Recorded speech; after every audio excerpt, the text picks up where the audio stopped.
another gloomy day outside. Perfect day to do legs. I never actually thought I'd be saying that. I never used to be someone that enjoyed training legs, but that's probably why they haven't grown.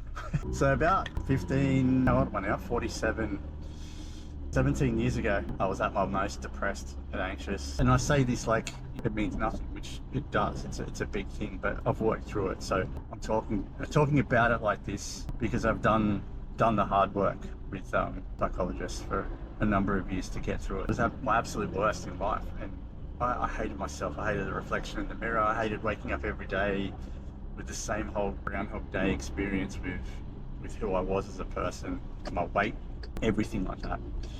And it kind of came to fruition one day when I think I just had enough of constantly being the victim in that aspect. I didn't have the best childhood, and there was a lot of abuse, a lot of bullying all the way through high school because I was a very vulnerable, empathetic person. And that stuff never leaves you.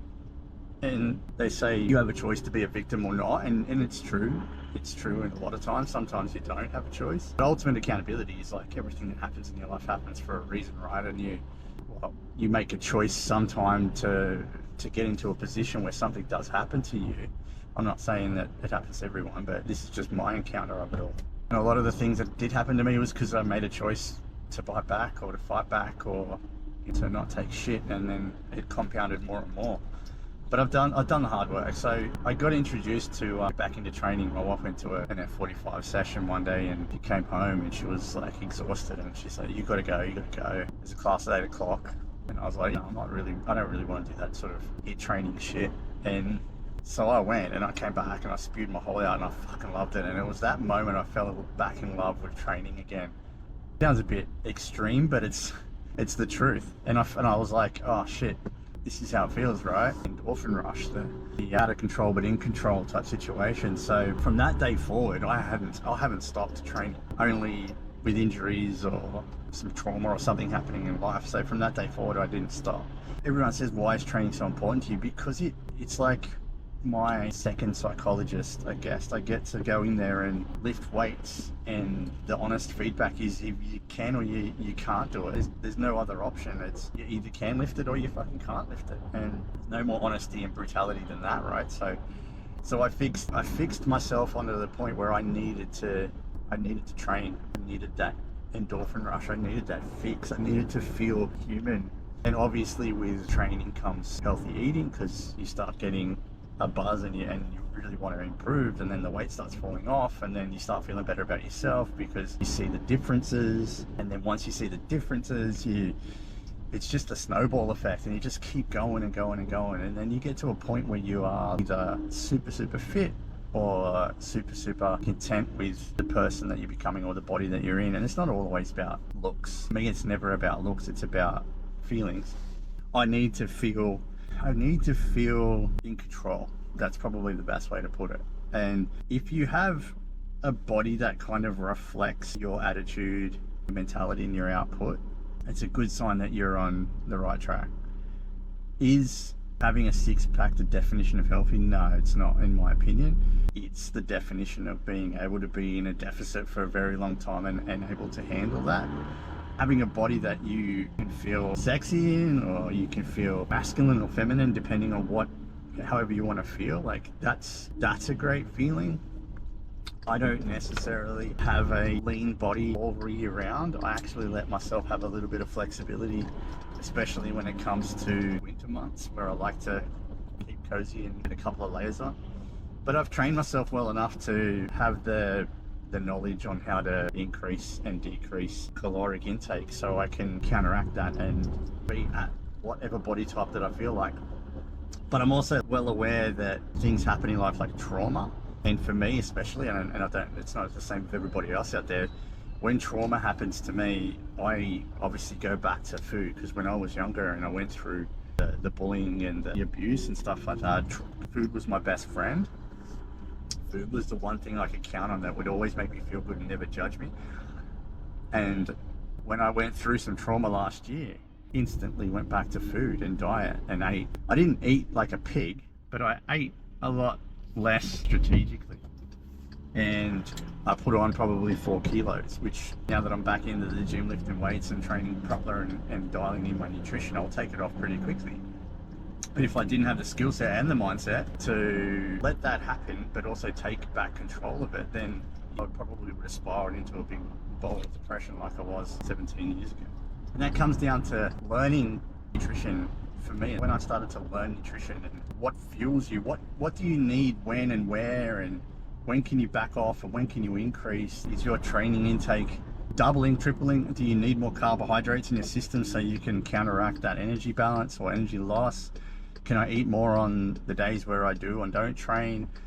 When you learn that skill, which is what most people should learn rather than just going straight for all the pharmaceutical drugs out there that are so-called quick fixes for a lot of people.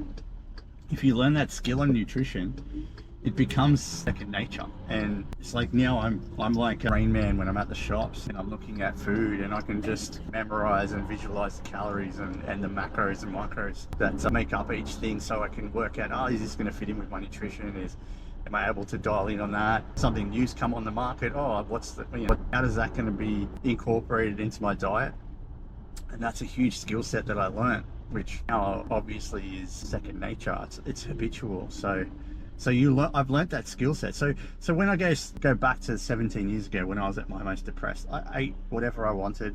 I did not train. I didn't walk. I didn't give a shit about sleep. I was working in 2.5 hours away, so I was like up at 4, work at 6:30, work on a construction site until 4:30, 5 o'clock sometimes, home by 8. And in between there I was eating everything that was given to me, and then I'd get home and I'd be so hungry because of the travel, and I'd eat like shit, and then I'd go to bed and rinse and repeat, and life was peachy, right? But it was depressing, and I had no nutrients whatsoever. Did I eat? I ate well. Like, I'm not going to sit here and say it was my wife's fault for, making calorie foods and stuff, but we weren't intentional on our nutrition, right? We weren't intentional on making sure our protein intake was, basically running on fumes, and just making sure we ate, and we ate well. And we just had our second kid, and if any of you out there have got kids or you have, it's fucking crazy having kids. It's the fucking hardest and most rewarding job in the world. You did them, wow, and then other days you go, holy fuck, right? It's intimidating, and yet it's so invigorating.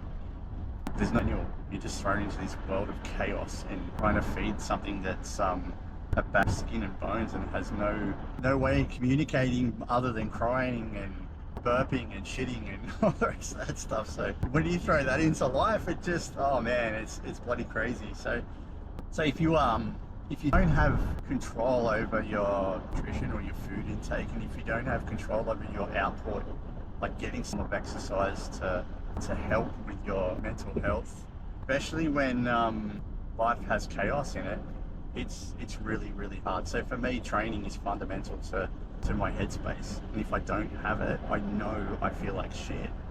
Like on the weekend, we had rest day on Sunday, and the first thing that me and my wife wanted to do, or me and Joe wanted to do when we woke up on Sunday, was, oh, let's go train. And we're like, fuck man, we need another rest day, right? So we took the rest day, and it's rewarding.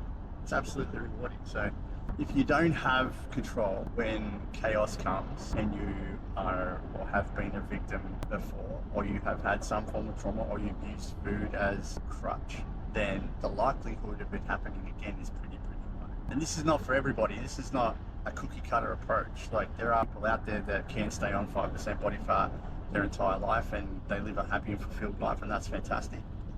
I don't need it. And there's people out there. I mean, I got ridiculed the other day online about not having a physique of a so-called personal trainer. It's like, yeah, I'm a personal trainer. Yes, I'm a nutritionist, certified, but I'm also a human being that's gone through some shit in his life and uses training and nutrition as tools to be healthy, but also tools for keeping my headspace right. And for me, the more important part about transformation or being your healthiest version is that up here has plenty of fuel, but it's got a lot of positivity and vulnerability and confidence. I think that stems from eating well and training hard and getting your body to a place where it's doing its job. which is moving you around and making you move faster and slower and lift heavier things and all the rest of that stuff. So yeah, basically today to do a big leg session. It's probably my favorite leg session of the week. I do 2 leg sessions on Tuesdays and a Thursday, and then I do like a on a Saturday, which is basically like any muscles or anything I feel like is a weakness, I'll start working harder on those. I don't have the biggest legs in the world. I have shit genetics. We'll just use that. I eat quite well and I lift pretty heavy, but I'm a very sort of lanky person. I've got really good definition in my quads. I just don't have size, and that's what I kind of want. And I know you have to lift really, really heavy and eat a lot more to get there, which is what I'm currently doing. So don't get me wrong, it's on the way, but I ain't no Jack Harlow. So one day be like that. I'll have some juicy quads, but we're working hard on it. So yeah, it's going to be a good session today. I just ate some rice cakes with a bit of a whey protein drip, some strawberries and cinnamon honey on the top for some more carbs.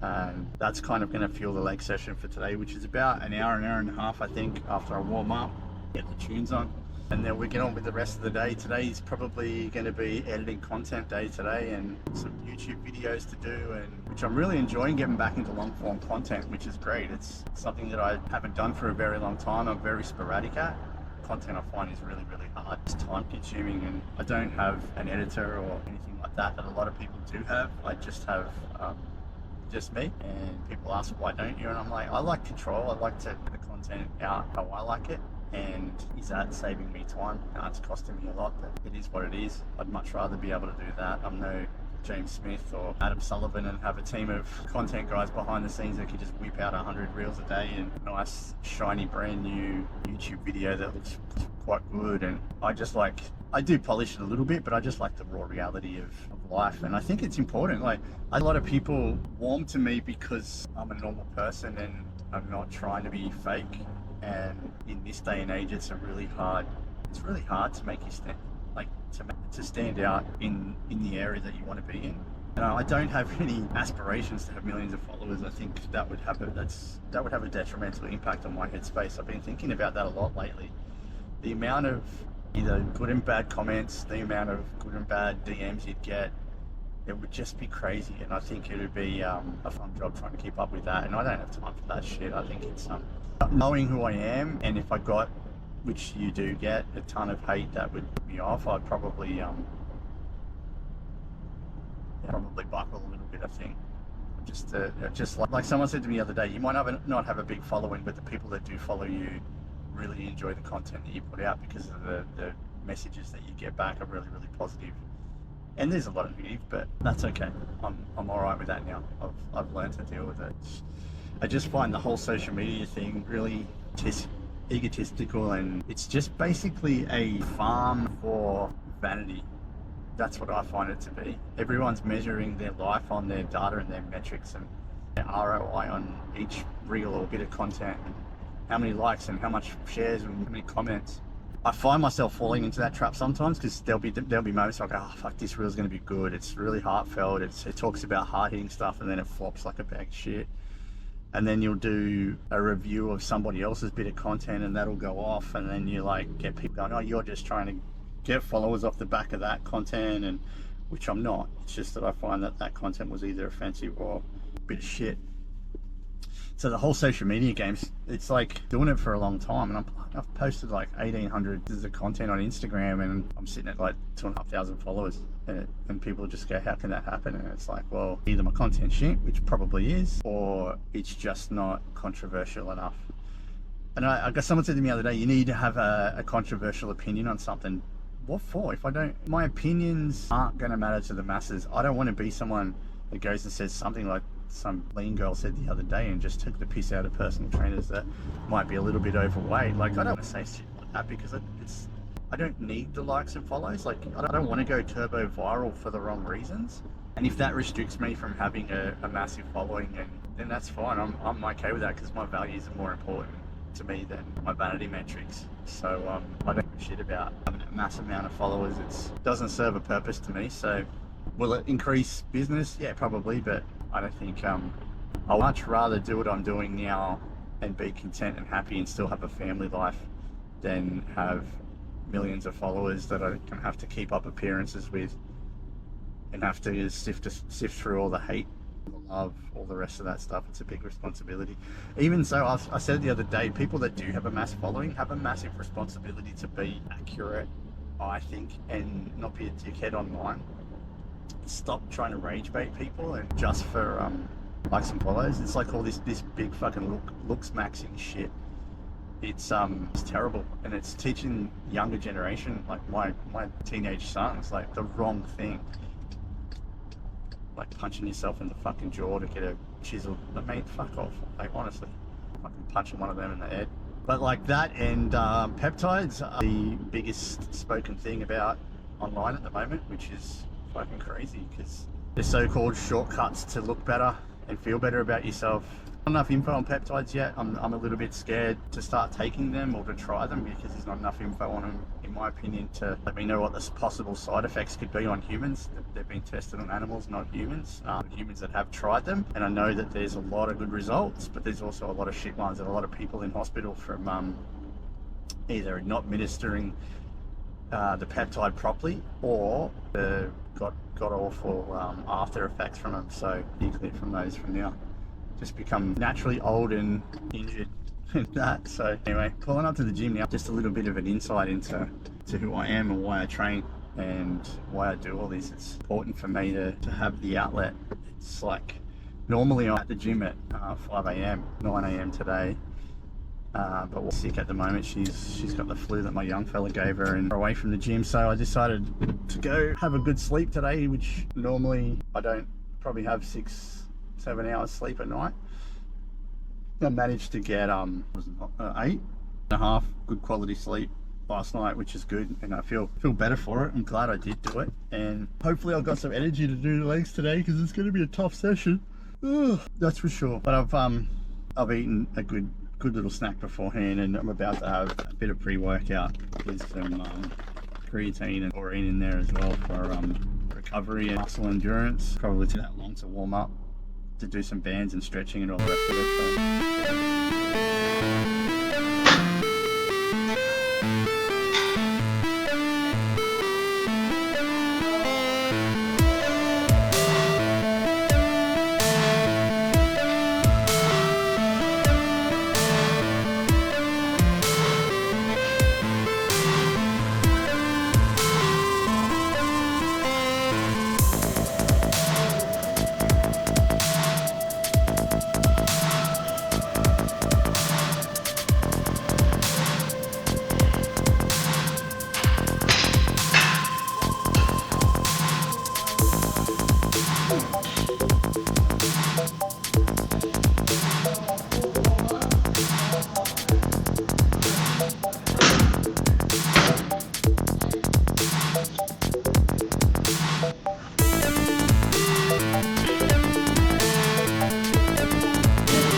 Can't do a proper squat. Back squats today were pretty tough because damage is still prevalent, and I'm just being super cautious so I don't aggravate the injury anymore, which would put me back a fair bit. So I want to be smart about that and continue training how I see comfortable for failure, which is really good. Puffing and panting after a gym session, you've done pretty good. So that's a leg session, consisted of some pendulum squats, really just to warm up. I couldn't feel going any heavier than like 25-30 because it was really hard on the quad that's got the nerve damage. The leg press is amazing for me, so I got on leg press and up to 150 kilos today, which is pretty good. Feel super strong after that. And then leg extensions to failure. I think it was like 3 sets of 12 to 15 reps. Adductors as well, so we can get those stick thighs. I did a superset, no, the calf raises, like a heavy set of 15 to 20 reps, and then I did a 6-minute lunge finisher, so it was 6 minutes of bodyweight lunges to finish off, and that is why I'm puffing and fucking panting, because it wrecked me. So that's leg day in the bag. Now I've got to take my dogs to the vet. Looks like he's got a tumour or a blood thing on his right leg. We've got to get that sorted out, and then on to coaching for the rest of the day. So that was good. Now I feel accomplished for the day. I normally do feel it at 5 o'clock because that's when I usually have my sessions and it sets me up for the day. But at the moment, I need that extra sleep. So for me, crushing that workout at 9 AM is quite good. It ended up being hardly anyone in the gym. It was probably like half a dozen people in the class going, and had pretty much the leg area to myself. So that was good. So all in all, I think effort was probably about an 8. It's still got that niggling calf issue, and it's like, I just don't know whether to push too hard with it and make it worse, or do I just settle where I'm at, because I feel pretty strong doing press, which is, you know, it's an inverted squat at the end of the day, so just a different way of fighting against gravity, and that's why I'll probably feel a lot better doing that. So gonna continue doing that for now, and then hopefully by the end of the year everything changes, everything heals, and then I'm back to, you know, doing some squats again, and getting the little fucking chicken legs growing to drumsticks. Anyway, back on with life.